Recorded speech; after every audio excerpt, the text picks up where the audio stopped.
guys work with Team Impact and specifically with a young boy named AJ Salisbury. So I know you've been involved with Team Impact for a couple of years. Take us through maybe what that is and what it's meant to you in your career at UConn. Yeah, so I learned about Team Impact coming into my freshman year before COVID with our first match, Wayland Prosperi. And someone else was kind of our team representative at the time, and I just found myself every time we were trying to do an activity with them that I wanted to volunteer and stuff like that, just because the more I learned about how we could give back, like, to that aspect was really important to me. And then as Christian Fedko, I'll give a name drop there, as he left, Coach Penders asked me if I wanted to take over, and I said absolutely. And then we ended up, usually you get kind of a year off between matches. We kind of had a special situation where it seemed like AJ needed us right then. So, I mean, without a doubt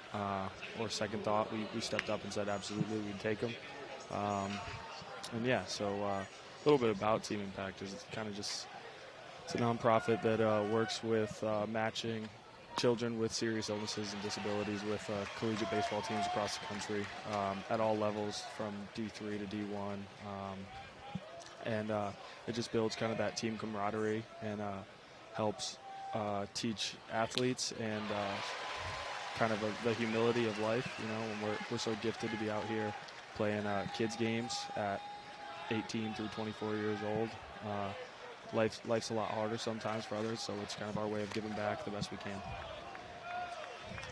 You guys had a chance to spend, we saw the picture that you wearing your hat of AJ Salisbury just a little bit ago on the screen. I know you guys had him around the program a little bit. Can you tell us about the day that you guys got him into the Hit Tracks machine? Yeah.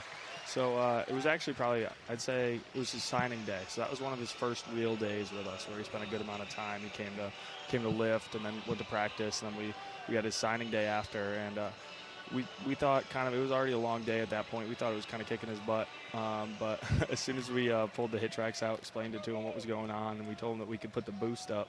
So maybe if he wasn't feeling as strong as he wanted to at that point, he'd still be able to have some juice. And I mean, he had to take 60 swings, and he was parking the ball all over the place, and we were getting all rowdy for it. It was a great time.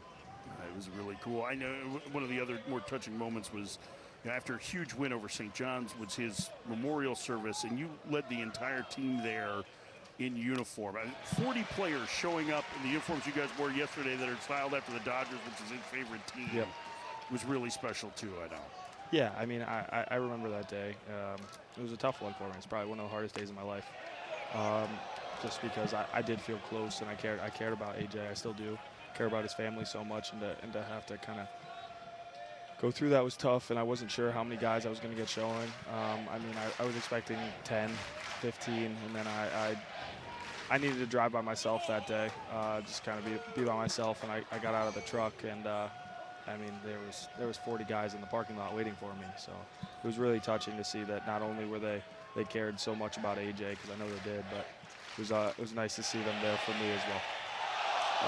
It's a really incredible story, and your relationship with the Salisbury family, I know, continues. Garrett, we thank you so much for joining us and sharing that story, and continued success. And I know you've had a great career at UConn. You'd like it to go one more week, I'm sure. Oh, yeah, absolutely. The kids' game could go on as long as it could go on forever, and I'd be happy with it. Garrett, thank you very much. Yeah, thank you, guys. Strikes out the side. Garrett